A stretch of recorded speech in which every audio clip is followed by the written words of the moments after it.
strategy for Uber. We're all talking about driverless cars.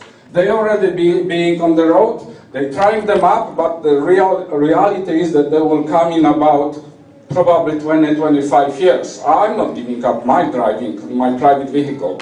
But the taxis itself, they might become a driverless car within 10-15 years. We're all aware about it. Okay, so you see there is no driver there. That's the strategy of Uber. They've got 4 obstacles to get to the driverless car and make a fortune. At the moment, the first point that they're doing is the market entry. If you want to lease a taxi plate, you can lease it from the government, you can lease it from the private owner, or you can buy a plate. Uber wants to get rid of this. They're sending lobbyists, they're sending so-called partners to remove that market entry because that's suitable for Uber. The second point that Uber is doing, saying by lobbyists, by the human factor I call it, by their partners, saying that regulations are not needed. We work for the regulations for 50 years and we end up where we are, that the taxi industry is safe, the passenger is safe, the driver is safe. Uber wants to remove it. Now, taxation.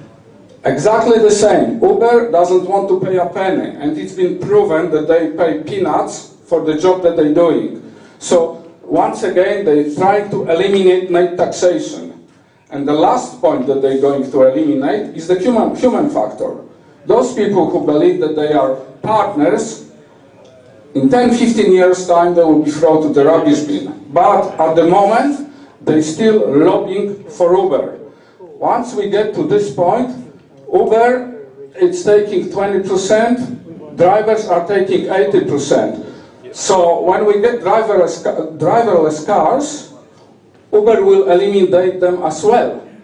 The bottom line is, and I'm talking about every country around the world, starting with England, France, Australia, Brazil, Mexico, Canada, wherever you go, Uber wants to eliminate those obstacles.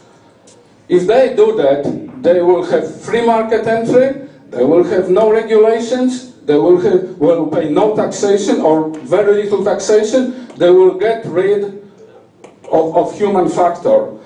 At the end of the day, this is your job, my job, and people who will be watching this. That a country like yours, or not just Western Australia, at the end of the day, what will be left for the country if Uber takes over? You will have one big fat zero. It's nothing for Western Australia, nothing for any country that they enter. So it's time for you to go to your politician and tell them where they will end up. You have to tell young people who are using Uber because it's $5 cheaper that when we get older, someone has to pay our pension. Who will pay the pension? The young people, through taxation. So you have to tell them, you've got a short game, but at the end of the day, there is several people on the retirement, and you will need to support them. So, but Uber will not. Uber will send the money to Amsterdam or another tax haven. So this is the political fight that we're starting now. And I would really appreciate if you visit your local member and explain them how much we're going to lose if we adopt Uber or so-called ride-sharing companies. Thank you, guys.